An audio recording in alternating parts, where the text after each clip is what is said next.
সবাইকে ওয়েলকাম জানিয়ে আরেকটা নতুন ব্লগ শুরু করছি। Welcome back to my another new blog. আমি ব্লগার মাই ইপু বলছি ভারত থেকে। আর যে যেখানে আছেন সুস্থ আছেন, ভালো আছেন, এখন থেকে আমি আমার ব্লগটা শুরু করছি। ভিডিওটা নো স্কিপ করে দেখবেন। ভিডিও ভালো লেগে থাকলে লাইক কমেন্ট শেয়ার করবেন আর পাশে থাকবেন, ভালোবাসা দেবেন। আর এই যে আমি অনেকটা এই যে ডিমটাকে ভালো করে ভেজে নিচ্ছি। ছেলে মেয়েকে চাউমিন করে দেবো, তাই চাউমিনটা কেমন হচ্ছে আপনারা কমেন্ট বক্সে জানাবেন অবশ্যই। আর আপনি সেই নতুন বন্ধু হয়ে থাকলে অবশ্যই অপেক্ষা করবেন। আর আমি অবশ্যই আপনাদের ভালোবাসা দেব, আর আপনারা আমাকে ভালোবাসা দেবেন। এখন আপনারা দেখতে থাকুন।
পর্যায়ে এসে যারা লাইক দিতে ভুলে গেছেন তারা অবশ্যই একটা লাইক দিয়ে ভিডিও কন্টিনিউ করুন।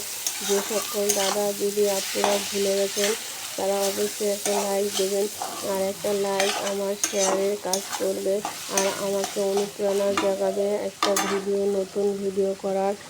আপনারা ভালোবাসায় পাশে নিয়ে সাথে নিয়ে এগিয়ে চলবো আস্তে আস্তে। গায়ে গুটি গুটি পায়ে আপনাদের ভালোবাসা খুবই জরুরি, আর আপনারা অবশ্যই আমার পাশে থাকবেন। আর কেমন হয়েছে এই যে চাউমিনটা, আর আজকে ইলিশ মাছও রেখেছিলাম, সেই ইলিশ মাছটাকেও রান্না করব, দেখতে থাকুন।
সে আর কাঁচা লঙ্কা আর একটু জিরে এটাকে শিলনোড়ায় বেটে রেখেছিলাম, আর এটাই আমি দিয়ে কষিয়ে নিয়েছি। আর এই ইলিশ মাছগুলোকে দিয়ে দিয়েছি।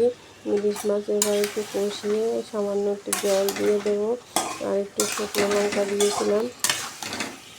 কেমন হয়েছে ইলিশ মাছের এই সর্ষে ইলিশ অবশ্যই আর মেয়ে খেতে চেয়েছিল, তার জন্যই করা হয়েছে বেশি করে।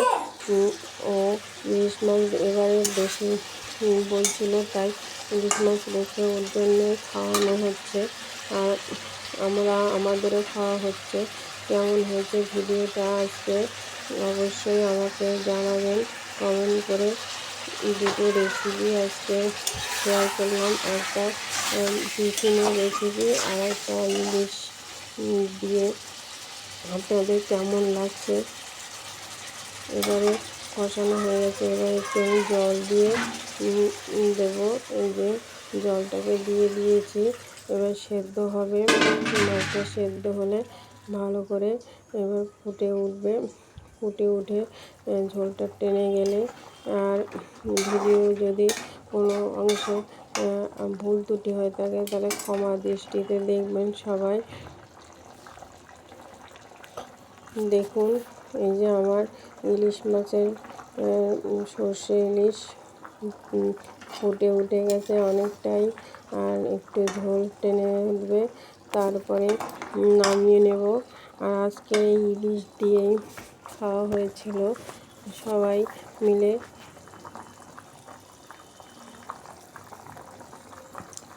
আর এখন ইলিশ বাজারে অনেক পাওয়া যাচ্ছে, আর বর্ষাকাল তাই। দেখুন ইলিশের চারপাশে এই যে তেল ভেসে উঠছে, অনেকটাই তেল ছেড়ে উঠে গেছে। আর আমি ইলিশগুলোকে একটু উল্টে পাল্টে দিয়েছিলাম, আর আমার রান্না হয়ে গেছে। দেখতে পাচ্ছেন কালারটা খুব সুন্দর হয়েছে। আর এই যে আজকের মতো টাটা বাই বাই, আবার অন্য কোনো ভিডিওতে আপনাদের সাথে দেখা হবে।